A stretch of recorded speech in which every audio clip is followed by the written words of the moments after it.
اعوذ باللہ من الشیطان الرجیم بسم اللہ الرحمن الرحیم لعن الذین کفروا من بنی اسرائیل، اور لعنت کھائی الذین کفروا ان لوگوں نے جو منکر تھے، من بنی اسرائیل میں سے۔ بنی اسرائیل کے جو کرتوت اللہ تعالی نے یہاں پر بیان فرمائے ہیں، اور خاص طور پہ اللہ کے ساتھ جو وہ شرک کرتے رہے، اس پہ کل جو آیات گزری ہیں اللہ تعالی نے ان کا شدت سے رد فرمایا، اور دو چیزیں کئی مرتبہ اب تک ارشاد فرمائیں۔ ایک تو یہ کہا کہ یہ لوگ حرام کھاتے ہیں، اور دوسرے یہ کہا کہ جھوٹ بولتے ہیں، جاسوسی کرتے ہیں، اور ان دونوں معائب اور ان دونوں گناہوں کے بعد اب اللہ تعالی نے بتایا ہے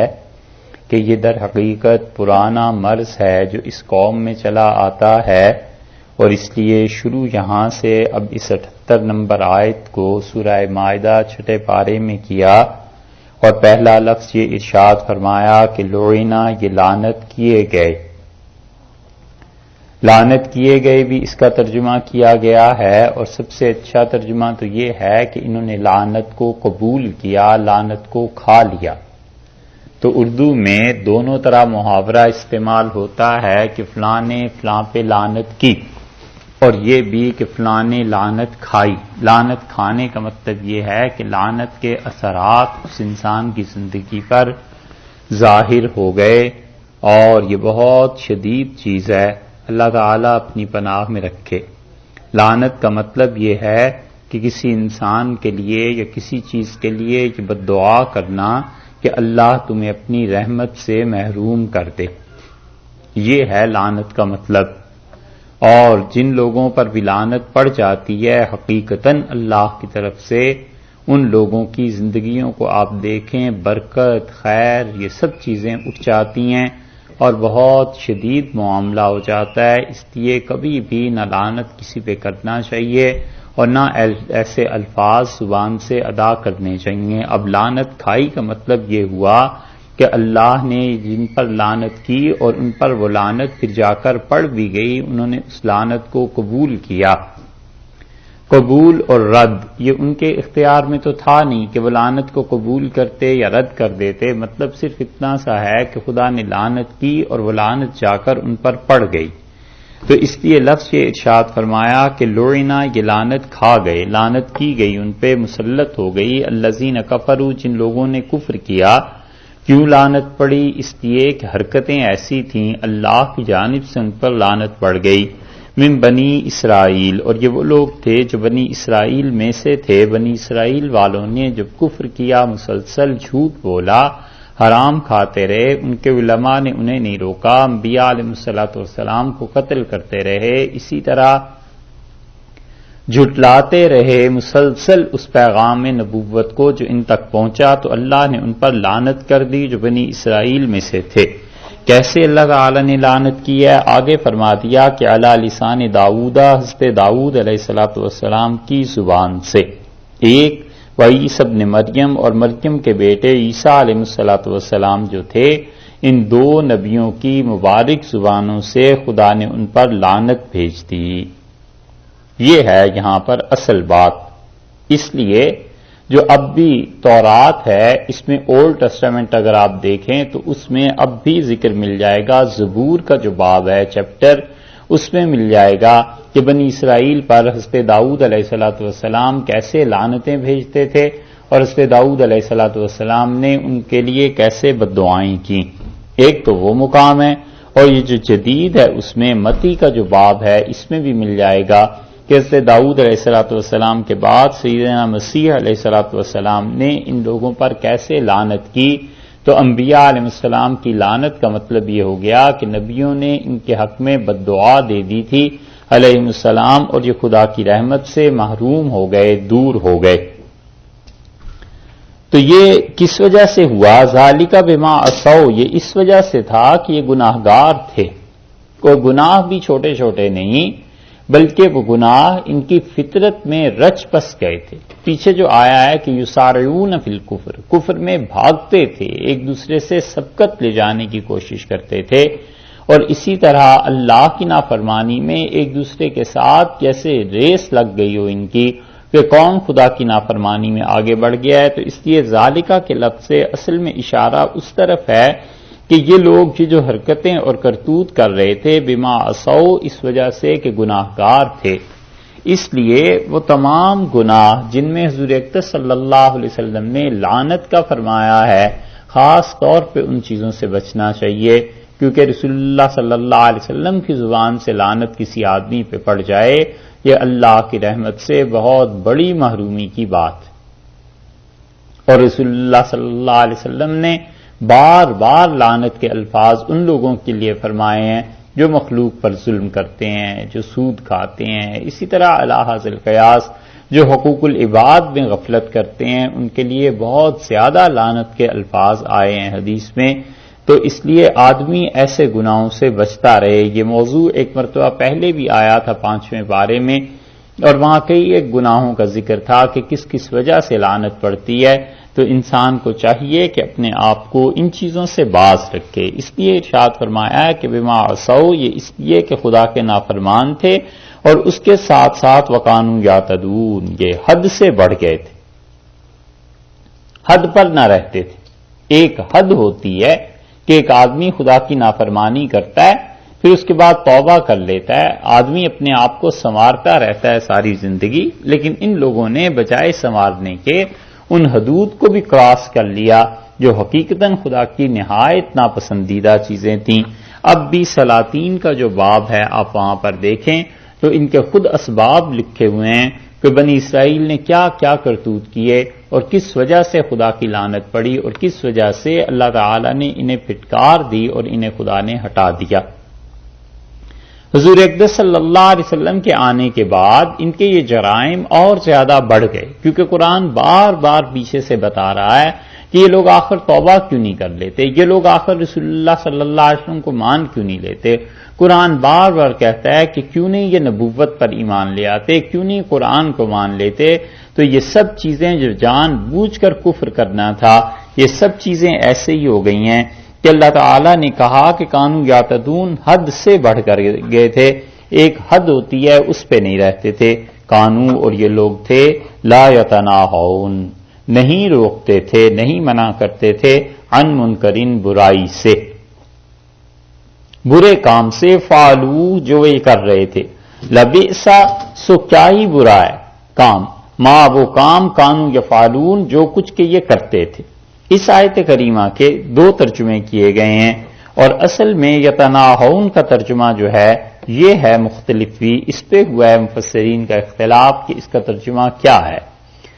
جن حضرات نے اسے تناہی سے مانا ہے، تناہی کا مطلب انتہا پر پہنچ جانا، کسی چیز کے حد پہ آ جانا، تو اس کا ترجمہ یہ کرتے ہیں کہ کانوا لا یتناہون عن منکرین، یہ لوگ باز نہیں آتے تھے اس گناہ سے، فعلوہ، جسے یہ کرتے تھے۔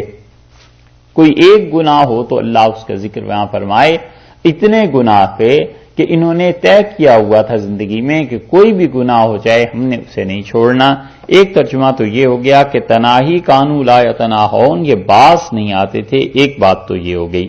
اور بعض حضرات کہتے ہیں کہ یہ تناہون جو لفظ آیا ہے یہ تفاعل کے باب سے ہے، اور تفاعل کے باب کا مطلب یہ ہے کہ ایک دوسرے کے ساتھ کسی چیز کا تعلق ہونا، تو پھر ترجمہ یہ ہو جائے گا کہ یہ آپس میں ایک دوسرے کو منع نہیں کرتے تھے، روکتے نہیں تھے، عن منکرین، اس گناہ سے، فعلوہ، جو یہ کرتے تھے۔ تو ایک دوسرے کو روکنا، اس سے معلوم ہوتا ہے کہ جب انسان کے سامنے گناہ ہو رہا ہو تو دوسرے کو روکنا بعض حالات میں اس انسان کے لیے فرض بن جاتا ہے۔ تو اللہ نے بنی اسرائیل کی یہ خرابی ذکر کی کہ ایک دوسرے کے سامنے یہ گناہ کرتے تھے اور کوئی کسی کو نہیں روکتا تھا۔ اسی معنی میں وہ حدیث بھی ہے جس میں رسول اللہ صلی اللہ علیہ وسلم نے 2 آدمیوں کے لیے بغیر کیے ہوئے اجر اور گناہ کا ذکر کیا، اور آپ نے ارشاد فرمایا کہ ایک آدمی کو اللہ نے مال دیا ہے، اور وہ اللہ کی راہ میں خرچ کرتا ہے، اور دوسرا انسان اس کو دیکھ کر یہ کہتا ہے کہ کاش اللہ نے مجھے بھی اتنا دیا ہوتا اور میں اللہ کی راہ میں خرچ کرتا، تو اس کی جو نیت اور حسن نیت اور اخلاص ہے اللہ تعالیٰ کے ہاں وہ دیکھ کر قبول جب ہو جاتا ہے تو اللہ فرماتے ہیں میرے اس بندے کے لیے بھی اتنا ہی لکھو جتنا کہ اس کے لیے لکھ رہے ہو ثواب جو کہ خرچ کر رہا ہے، کیونکہ مجھے یہ بندہ اس کا علم ہے اس کے دل کا کہ اگر ہم اسے اتنی رقم دے دیتے تو یہ یقیناً ہماری راہ میں خرچ کرتا۔ اور دوسرا رسول اللہ صلی اللہ علیہ وسلم وہ آدمی ہے جو کسی گناہ کو دیکھتا ہے اور اس پہ تمنا کرتا ہے کہ کاش میں بھی اس گناہ میں شریک ہوتا، اور ایک روایت میں آتا ہے کہ وہ گناہ کرتے ہوئے کسی کی خبر کسی کی اطلاع ملتی ہے کہ فلاں جگہ پہ یہ گناہ ہوتا ہے اور یہ اس سے راضی ہے، اطمینان ہے اسے کہ وہ گناہ ہوتا رہے اور تمنا کرتا ہے کہ کاش اس کی بھی شرکت ہوتی، تو رسول اللہ صلی اللہ علیہ وسلم نے فرمایا اس کے متعلق بھی لکھ دیا جاتا ہے کہ یہ بھی اس گناہ میں شریک ہے، حالانکہ اس نے کیا نہیں ہوتا، لیکن ایک غلط کام پر اپنی رضامندی کا اظہار کرنا یہ اس بات کی دلیل ہے کہ وہ چاہتا ہے اللہ کی نافرمانی ہوتی رہے۔ تو اس لیے آدمی سوچ سمجھ کے بات کرے اور سوچ سمجھ کے اقرار کرے۔ یہ بنی اسرائیل کی خرابی یہاں یہی بتائی گئی کہ لا یتناہون عن منکر فعلوہ، یہ ایک دوسرے کو باز نہیں کرتے تھے، ایک دوسرے کو منع نہیں کرتے تھے جو کام برے یہ کر رہے تھے، چاہیے تھا کہ ایک دوسرے کو روکتے اور ایک دوسرے پر پابندی لگاتے۔ عبداللہ ابن مبارک رحمۃ اللہ علیہ کے زمانے میں ان کے سامنے ایک آدمی رہتا تھا اور وہ کرتا کیا تھا، سارا دن عبداللہ ابن مبارک رحمۃ اللہ علیہ نے اسے خواب میں دیکھا اس کی وفات کے بعد، اور ابن مبارک رحمۃ اللہ علیہ کا بڑا مقام تھا، تبع تابعین میں سے تھے، حدیث کے امام تھے، بہت زیادہ ان کی خدمات ہیں، اور امام ابو حنیفہ رحمۃ اللہ علیہ کی مجلس جو تھی فقہ کے لیے قائم، اس کے ایک رکن بھی وہ تھے، فتویٰ دیتے تھے امام صاحب رحمۃ اللہ علیہ کے قول پہ۔ اور انہوں نے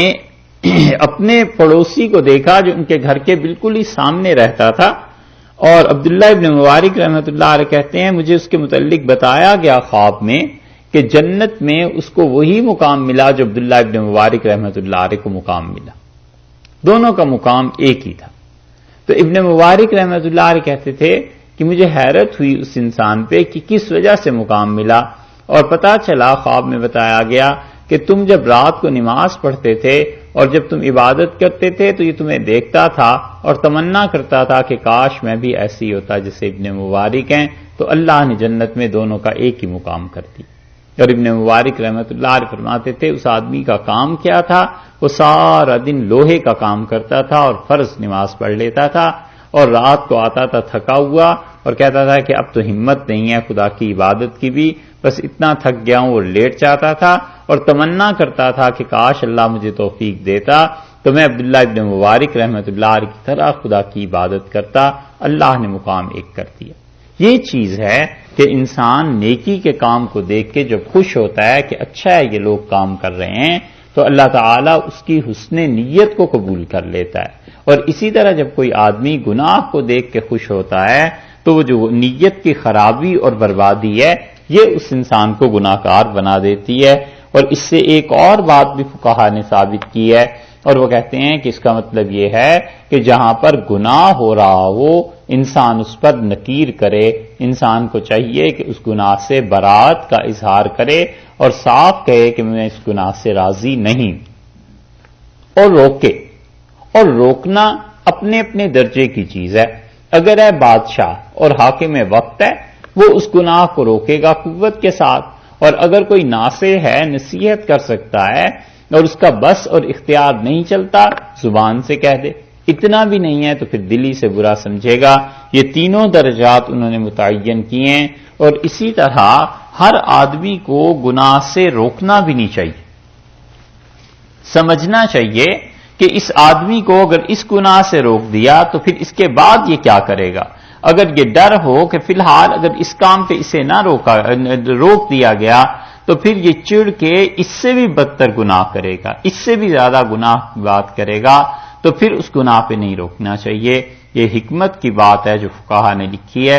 ابن قیم رحمۃ اللہ علیہ نے اپنے شیخ ابن تیمیہ رحمۃ اللہ علیہ کا واقعہ بیان کیا، اور وہ کہتے ہیں کہ ابن تیمیہ رحمۃ اللہ علیہ نکیر میں بہت شدید تھے، جہاں بھی گناہ کوئی ایسی بات دیکھتے تھے تو بہت زیادہ اس پر تنقید بھی کرتے تھے اور بہت زیادہ منع بھی کرتے تھے، رد کرتے تھے اس کا۔ اور ایک دن جمعے کی نماز ہم پڑھ کر نکلے تو یہ جو تاتاری تھے یہ ایک جگہ بیٹھ کر شراب پی رہے تھے، تو شیخ نے انہیں دیکھا اور خاموشی سے گزر گئے، اور ہم نے جو دور سے انہیں دیکھ لیا تھا ہم نے کہا اب ان کی شامت آئی، شیخ تو رکیں گے اور ضرور ان کو کچھ کہیں گے، لیکن شیخ نے دیکھا اور چپ کر کے چلے گئے۔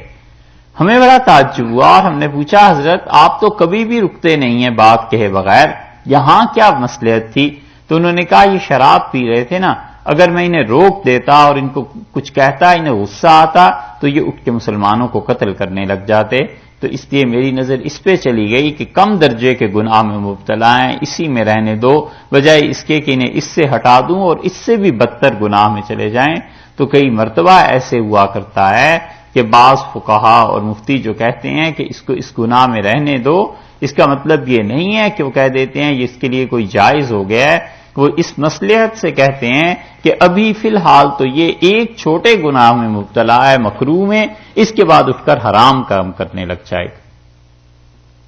حرام کاموں میں پڑ جائے گا۔ اور یہی دلیل ہے ان فقہا کی بھی، اور یہ بڑی حکیمانہ بات ہے کہ وہ کہتے ہیں ہر گناہ پر نکیر کرنے سے کام چلتا نہیں ہے، اس لیے آدمی جس حد تک مناسب ہو بس اس حد تک روکے، اس سے زیادہ نہ کرے۔ مثلاً خواتین ہیں، اس کو پتا ہے کہ شوہر کا مزاج بہت سخت ہے، خراب مزاج کا آدمی ہے، اب وہ اسے نماز کے لیے کہے گی اگر کہ نماز پڑھو 2 بار 4 بار تو اٹھ کے وہ لڑنا شروع کر دے گا، دل میں اپنے بغض اس کے خلاف رکھ لے گا، اور پھر کسی دن مار پٹائی تک نوبت آ جائے گی۔ مت کہے اپنے شوہر کو، بس اپنی نماز پڑھے اور کسی وقت ہو مناسب تو ایک آدھ مرتبہ کہہ لے، اس تک بات پہنچ جائے، اس سے زیادہ نہ کہے، کیونکہ وہ اس سے بڑا گناہ کرے گا۔ یہی حال شوہروں کا بھی ہے کہ بیوی کے ساتھ معاملہ ہے تو کوئی غلط بات ہے اس کو مناسب طور پر نصیحت کر دے، باقی اس سے زیادہ نہ کرے، وگرنہ پھر اس سے زیادہ اگر شر پھیلے گا تو وہ بہت زیادہ شدید بھی ہو جاتا ہے، اولاد کی تباہی ہو جاتی ہے، گھر کی تباہی ہو جاتی ہے، اور بہت سی صورتیں بن جاتی ہیں، خاندان میں فساد پھیلنے لگتا ہے۔ تو ہمارے دور میں تو جس حد تک مناسب ہے بس اتنی بات آدمی کہہ دے کہ بھائی یہ کام نہ کرو، یہ دیکھو اس میں گناہ ہے، غلط بات ہے، آگے چھوڑ دے۔ ہر آدمی کی اپنی اپنی قبر ہے اور ہر آدمی نے اللہ کے وہاں پہنچ کے اپنا اپنا جواب دینا ہے۔ کبھی کبھی آدمی جو چھوٹے شریر اور چھوٹی شرارت پہ نہیں رک جاتا وہ پھر اس کی بڑی شرارت دیکھنی پڑتی ہے۔ ایسی طبیعت ہمارے وقت میں ہو گئی ہے کہ اگر آپ کسی کی تھوڑی شرارت برداشت نہیں کریں گے تو وہ اس سے بڑی شرارت میں پڑ جائے گا۔ قرآن نے دوسرے پارے میں ایک جگہ کہا ہے، اللہ نے فرمایا اخذتہ العزت بالاسم، پھر اسے گناہ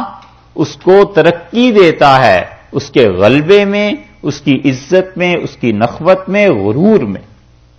یعنی اگر روکا آپ نے کسی کو غلط کام پہ تو اس سے بڑھ کر غلط کام دوبارہ کرے گا تاکہ پتا چلے کہ صاحب آپ ہمیں روکتے ہیں، دیکھ لیں ہم اس سے بھی بدتر کام کر سکتے ہیں۔ یہ زیادہ شرارت کی چیز۔ معلوم ہوا کہ کسی کو تھپڑ سے روکا تو اس سے ڈنڈا اٹھا کے رسید کر دی۔ اس لیے کبھی کبھی چھوٹے شر پہ آدمی چپ ہو جائے، اس وجہ سے کہ اگر اس شریر کو اس چھوٹے شر پہ کچھ کہا تو یہ اس سے بڑا شر لے کر آ جائے گا۔ اور رسول اللہ صلی اللہ علیہ وسلم کے ایک صحابی رضی اللہ عنہ تھے، انہوں نے اپنی وفات سے پہلے کسی کو نصیحت کی، اور جو نصیحت کی باتیں تھیں اس میں سے ایک بات انہوں نے یہ کہی، انہوں نے کہا جب لوگ شرارتیں کرنے لگیں تو تم اس کی چھوٹی شرارت پہ چپ ہو جانا، وگرنہ اس سے بڑی شرارت وہ تمہارے سامنے لے آئے گا۔ جب اندر کسی آدمی کے کبر بھرا ہوا ہوتا ہے تو پھر اس سے بھی بدتر کر کے دکھاتا ہے۔ اس لیے آدمی درجات کو دیکھے اور اس کے ساتھ ساتھ بات کرے۔ ایک اور بات بھی فقہا اس پہ تحریر کرتے ہیں، اور وہ کہتے ہیں کہ آدمی یہ بھی دیکھ لے کہ منصب اور مقام کیا ہے، اس اعتبار سے منع کرنا چاہیے۔ منصب ہے باپ کا، شیخ کا، حق بنتا ہے کوئی شوہر کا، اس اعتبار سے منع کرے، اور منصب صرف رشتہ داری کا ہے تو اس سے کم درجے میں۔ محلہ ہے تو اس سے بھی کم درجے میں، کیونکہ کسی کا کچھ پتہ نہیں ہے اس کا مزاج اور اس کی طبیعت کیسی ہو. تو جتنا جتنا آدمی کے حقوق دور اور کم ہوتے چلے جاتے ہیں، اسی اعتبار سے بعض کو کہا کہ نزدیک ذمہ داریاں بھی کم ہوتی چلی جاتی ہیں، کیونکہ شر اتنا زیادہ پھیل چکا ہے کہ کسی کو منع کریں تو اس سے زیادہ مصیبتیں دیکھنی پڑتی ہیں. اس لیے یہاں پر فرمایا کہ کانوا لا یتناہون عن منکر فعلوا، یہ ایک دوسرے کے سامنے گناہ کرتے تھے اور ایک دوسرے کو روکتے نہیں تھے. لبئس ما کانوا یفعلون، اور کتنی ہی بری بات ہے، کتنا ہی برا کام ہے جو یہ کر رہے تھے. اس پہ مدارک میں نصفی رحمت اللہ نے اپنی تفسیر میں لکھا ہے، انہوں نے مسلمانوں پر افسوس کا اظہار کیا ہے، اور وہ کہتے ہیں کہ اس آیت سے یہ دلیل ملتی ہے کہ منکر اور برائی کو روکنا اللہ کے ہاں بڑے پسندیدہ کاموں سے ہے. اور پھر کہتے ہیں کہ کاش مسلمان اس آیت پہ عمل کرتے اور ایک دوسرے کو برائی سے روکتے. وہ اپنے زمانے کی بات کرتے ہیں 5ویں صدی ہجری کی، اور آج سے کتنے ہو گئے 1000 سال یعنی 1000 سال پہلے کی وہ بات کرتے ہیں. اور اگر اس دور میں ہوتے تو پھر کیا کہتے؟ وہ کہتے ہیں کاش مسلمان اس پہ عمل کرتے اور ایک دوسرے کو گناہوں سے روکتے، برے کاموں سے روکتے، تو معاشرے کی اصلاح ہو جاتی، معاشرہ سنور جاتا. اب اگر برے کاموں سے مسلمان روکیں ہمارے دور میں تو پھر دیکھو کیا آفت، کیا تباہی، کیا کیا چیزیں سننی پڑتی ہیں. اس لیے حضور اقدس صلی اللہ علیہ وسلم نے ایک حدیث میں یہ جو فرمایا ہے نا، بعض بزرگ کہتے ہیں کہ اسی دور کے متعلق وہ حدیث ہے اور اس دور میں اس پہ عمل کرنا چاہیے، جس میں رسول اللہ صلی اللہ علیہ وسلم نے فرمایا کہ جب تم دیکھو ہر آدمی اپنی خواہش پہ مر مٹا ہے، اور جب تم یہ دیکھو کہ اس امت کے بعد والے آنے والے لوگ یہ پچھلوں پر تنقید کرتے ہیں اور ان کی برائیاں بیان کرتے ہیں، اور جب تم یہ دیکھو کہ لوگوں نے حکومت کے ٹیکس کو غنیمت کے مال کی طرح کھانا شروع کر دیا، اور جب تم دیکھو کہ زکوٰۃ بند ہو گئی ہے، اور جب تم دیکھو لوگوں نے ان کی مسجدیں ہدایت سے خالی ہو گئی ہیں، تو پھر تم اپنی راہ کی احتیاط کرنا اور اپنے دین کو بچانے کی فکر کرنا، کسی کے کام میں نہ پڑنا. اور حتیٰ کہ کوئی تم سے آ جائے اور کہے کہ میں تمہیں قتل کرنا چاہتا ہوں، تو فرمایا اپنی تلوار توڑ کر پھینک دینا اور اسے کہنا کہ اگر تم مجھے قتل کرو گے تو میرا گناہ بھی اور اپنا گناہ بھی، یہ سب چیزیں تم سمیٹ کے دنیا سے لے کے جاؤ. منع فرما دی کہ پھر نہ لوگوں کے درمیان بولنا، پھر اپنے دین کی فکر کر. اس لیے بعض بزرگ کہتے ہیں اب یہ دور آ گیا ہے کہ اس میں بجائے زیادہ تنقید اور زیادہ لوگوں کو سمجھانے کے، بس چپ کر کے اپنے کام سے کام رکھے اور اللہ تک پہنچنے کی راہ تلاش کرے، جستجو کرتا رہے، وگرنہ انسان اللہ کے دین کا راستہ بھلا دے گا. تو اللہ تعالی نے فرمایا لبئس ما کانوا یفعلون، کتنی ہی بری بات ہے جو یہ لوگ کرتے تھے. یعنی برائی کو نہ روکنا، خود اس کے متعلق فرما دیا کہ یہ بہت بری بات ہے. ترا کثیرا منہم، اور تم دیکھو گے ان میں بہت سے لوگ ہیں. کن میں؟ یہ جو لوگ ہیں جن کا ذکر ہو رہا ہے، یا تو مراد ہے منافقین ان یہودیوں میں، اور یا مراد یہ ہے کہ وہ جو یہودی اور عیسائی جن کا ذکر چل رہا ہے ان میں. ترا کثیرا منہم، ان میں سے بہت سے لوگ ایسے ہیں یتولون الذین کفروا، جو اپنی دوستی قائم کرتے ہیں ان لوگوں کے ساتھ جنہوں نے کفر کیا ہے. جو کافر ہیں ان کے ساتھ یہ اپنی دوستیاں جا کر گانٹتے ہیں. اہل مدینہ میں سے جو یہودی اور عیسائی ہیں، مشرکین مکہ کے ساتھ جا کر اپنی دوستیاں لگاتے ہیں تاکہ مسلمانوں کو خراب کریں. وہاں سے سیکھ کے آتے ہیں اور وہاں جا کر رسول اللہ صلی اللہ علیہ وسلم کی اور اس کتاب کی برائیاں اور یہ چیزیں جو اہل مکہ کہتے ہیں ان کے بہکاوے میں آ گئے ہیں. کثیرا منہم، یہ بہت سے ہیں. یتولون الذین کفروا، یہ ان کو دوست بنائے ہوئے ہیں، رفیق ہوتے ہیں کافروں کے. لبئس ما قدمت لہم انفسہم، لبئس بہت بری ہے، ما وہ چیز جو تیار انہوں نے کی ہے، قدمت اور بھیجی ہے، لہم اپنے لیے، انفسہم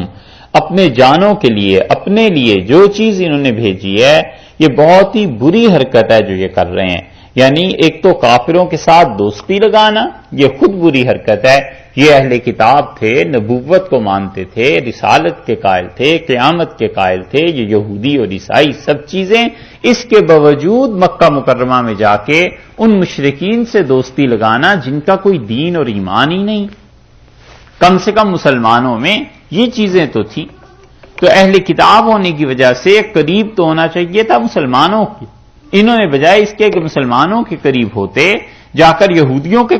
مشرکین مکہ کے قریب ہو گئے. اللہ نے اس دوستی پر اعتراض فرمایا ہے پہلی بات. اور دوسری بات یہ کہی ہے کہ لبئس ما قدمت لهم انفسهم، بہت ہی بری چیز ہے، کیا ہی بری تیاری ہے اپنے واسطے جو انہوں نے بھیجی ہے. اور اس کی وجہ سے کیا ہوا ہے؟ جس وجہ سے. یہ جو ہے نا لفظ، اس کا مطلب یہ ہے کہ جس وجہ سے. وہ وجہ کیا ہے؟ دو پہلے بیان کر دی. ایک تو یتولون الذین کفروا، کہ یہ لوگ کافروں سے دوستی لگاتے ہیں، اور یہی اس کے نتیجے میں بڑی بری چیز ہے جو خدا کے ہاں بھیج رہے ہیں. برے اعمال کو خدا کے ہاں بھیج رہے ہیں. یہ برے اعمال، یہ وجہ ہو گئی ان سخط اللہ علیہم. یہی وجہ ہے. اسی وجہ سے، جس وجہ سے کیا ہوا؟ اللہ کا غصہ ان پر ہوا. وفی العذاب، اور عذاب میں ہم خالدون، یہ ہمیشہ ہمیشہ رہیں گے. اللہ کا غضب ہوا، سخط، اللہ کا غصہ ہوا.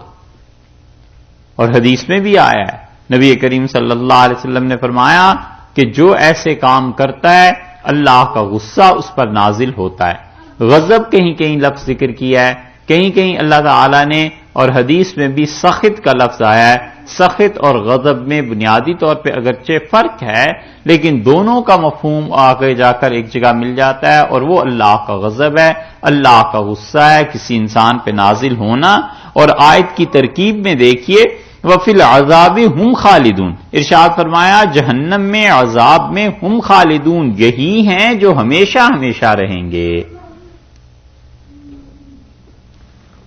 تو معلوم ہوا کہ مسلمان ہمیشہ ہمیشہ نہیں رہیں گے. ہم خالدون، یہ ہیں جو ہمیشہ ہمیشہ رہیں گے. اللہ تعالی نے قرآن میں یہ بات صاف کر دی. اس لیے جتنے بھی غیر مسلم ہیں، جتنے لوگ بھی اسلام کے متعلق بات کرتے ہیں، سب سے پہلی بات تو یہ ہے کہ قرآن کو مانتے ہیں یا نہیں. اگر کوئی شخص قرآن کو مانتا ہے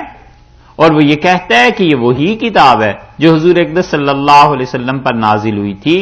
اور 1500 برس میں یہ بدلی نہیں ہے اور من و عن اسی طرح چلی آتی ہے، اور یہ کتاب جو کچھ کہتی ہے اس کا منصب ہے مہیمنن، یہ جج ہے، اتھارٹی ہے ان تمام کتابوں کے لیے جو اس سے پہلے نازل ہو چکی ہیں. جب وہ قرآن کو مانتا ہے تو پھر اس کے ضمن میں ساری چیزوں کو مانے گا.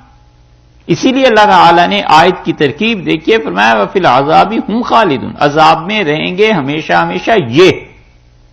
یہ ہے ان کا معاملہ. مسلمانوں کا معاملہ ایسے نہیں کیا، یعنی مسلمان ایسے نہیں ہوں گے، کیونکہ مسلمان اس کے پاس کم سے کم ایمان تو محفوظ ہے. اعمال میں اگرچہ وہ جیسا بھی ہو، لیکن اس کا ایمان، اللہ کے ساتھ یہ تعلق اسے یقیناً ایک دن نجات دے گا.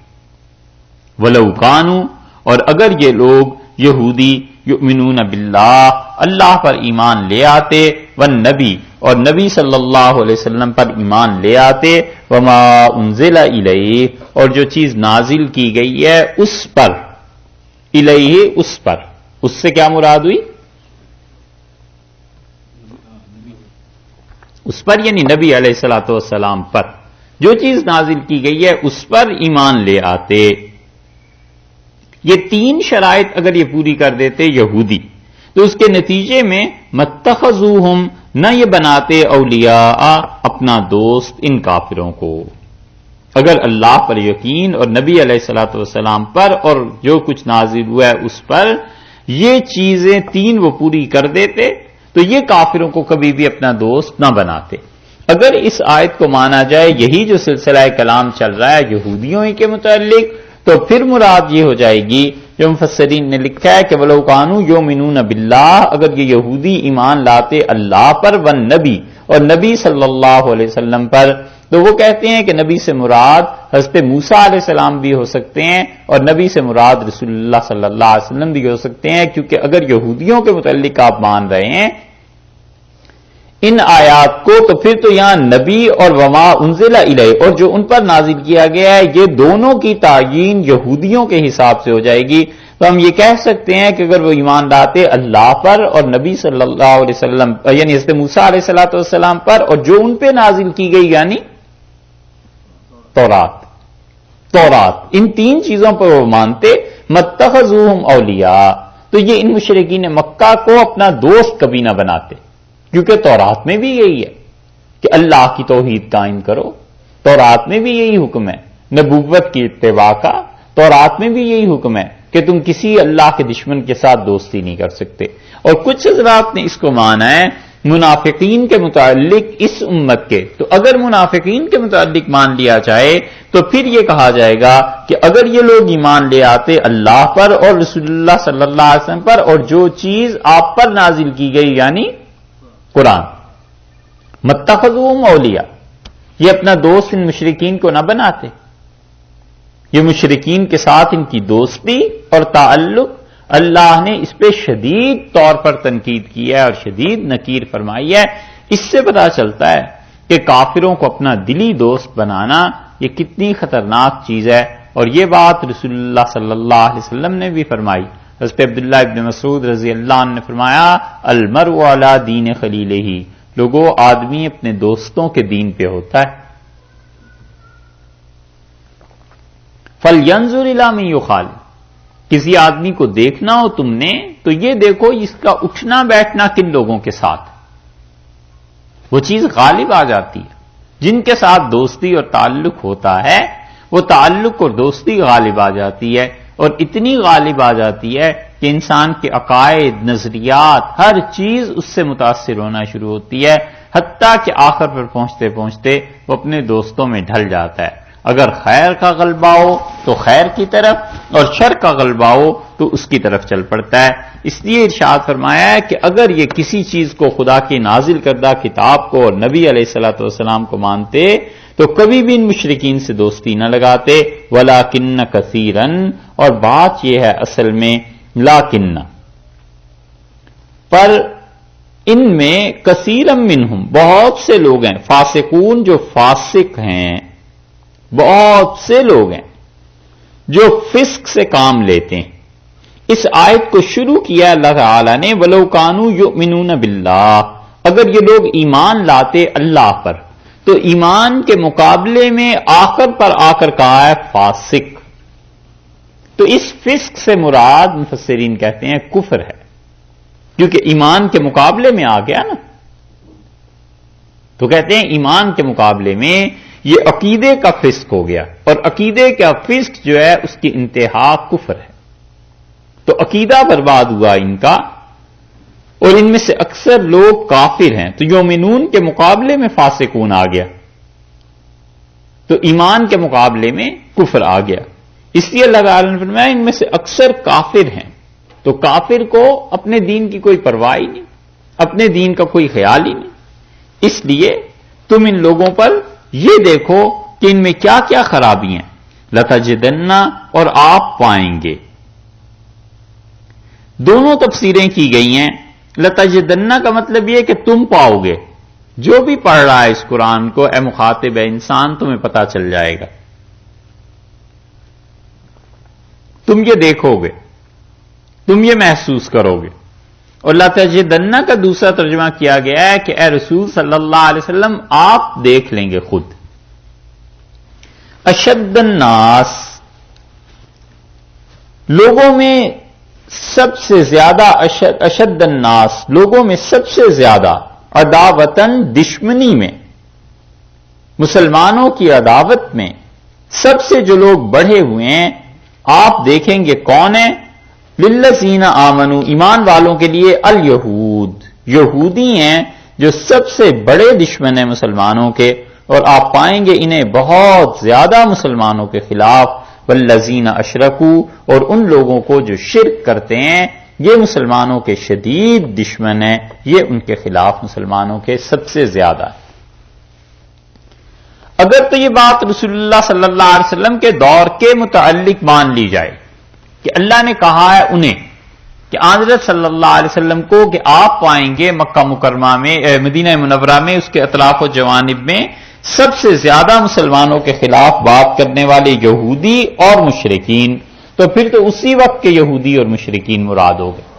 اور اگر مان لیا جائے کہ یہ ہر ایک مسلمان کے لیے قیامت تک جو بھی قرآن پڑھتا ہے، تو اس کا مطلب ہے کہ ہر دور میں یہودی اور مشرک یہ دو ایسے ہیں جو مسلمانوں کے شدید دشمن رہیں گے۔ اللہ تعالیٰ نے یہاں بتا دیا ہے کہ یہ دو ہیں جن کے متعلق خاص طور سے خیال رکھنا کہ یہ تمہیں مٹانے کی کوششیں کرتے رہیں گے، ایک تو وہ جو یہودی ہیں اور ایک وہ جو مشرک ہیں۔ ان ساری آیات میں ایک بات یہ خیال میں رکھنی چاہیے کہ یہ وہ لوگ ہیں جو مذہبی ہیں، اور اگر کوئی آدمی مذہبی ہے ہی نہیں، اپنے آپ کو یہودی کہتا ہے لیکن کھاتا اور شمار میں شریک کرنے کے لیے اسے پرواہ ہی نہیں ہے کہ مذہب ہے کیا، حلال حرام کی کوئی تمیز ہی نہیں ہے، وہ کہتا ہے ٹھیک ہے میرا نام یہودیوں میں لکھا ہوگا لیکن میں مذہب کو مانتا ہی نہیں ہوں، وہ لوگ اس سے نکل جائیں گے۔ ایک آدمی ہے جو کہتا یہی بات ہے کہ جی میرا تو کوئی مذہب میں نام ہی نہیں ہے، کوئی کام ہی نہیں میرا، لیکن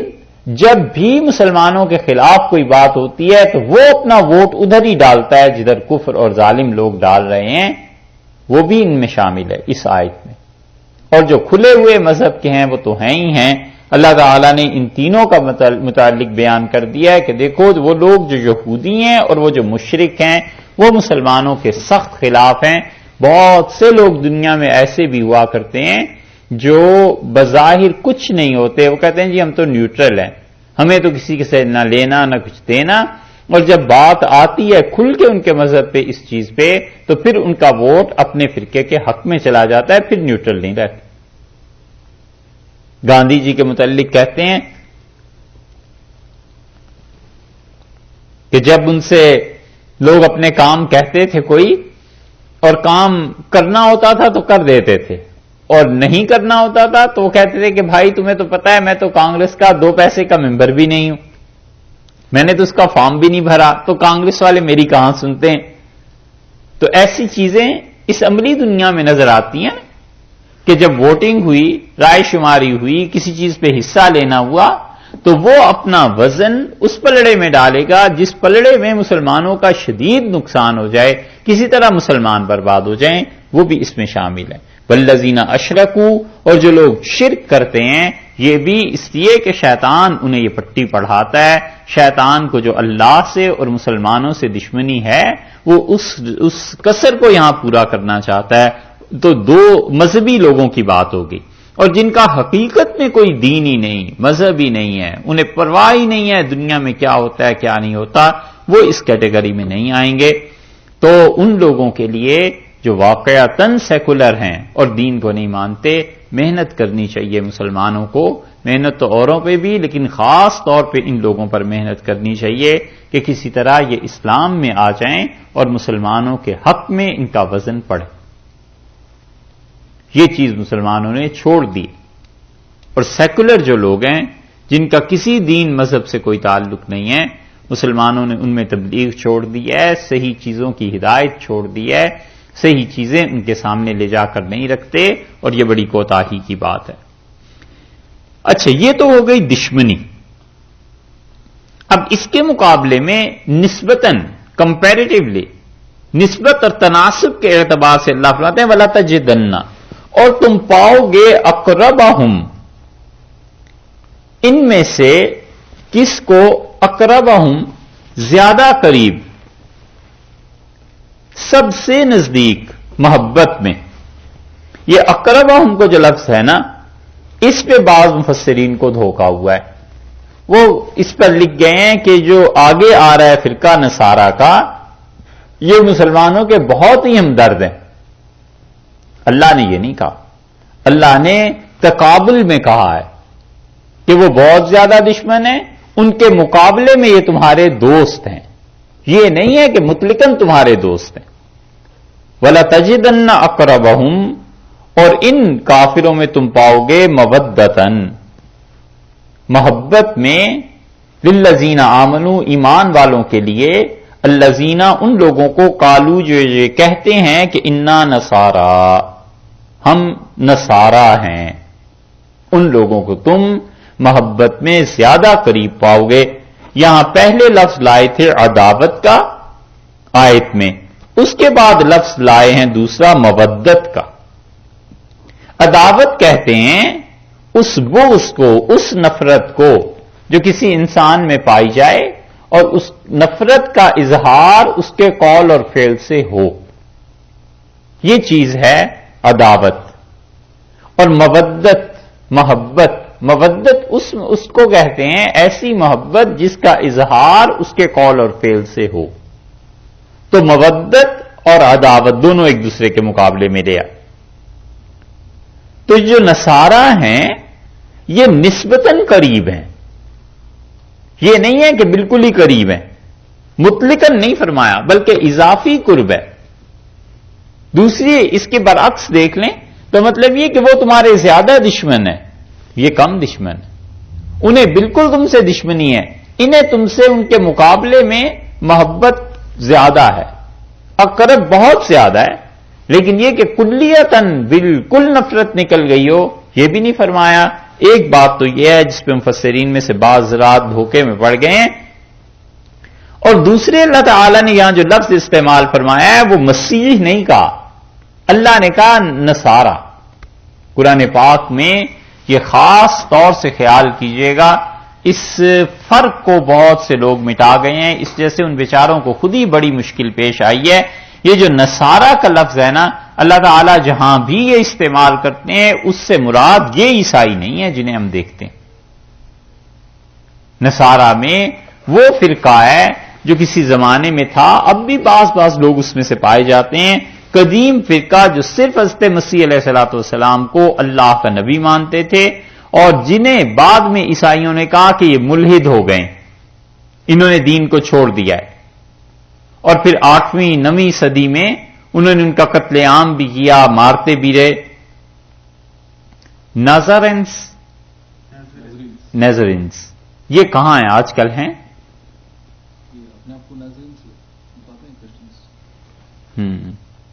حقیقت میں بھی ہیں، حقیقت میں نہیں رہے، کیا کہہ رہے ہیں؟ 3000 کیا فرقے ہیں ان کے، 3450 فرقے ہیں۔ اچھا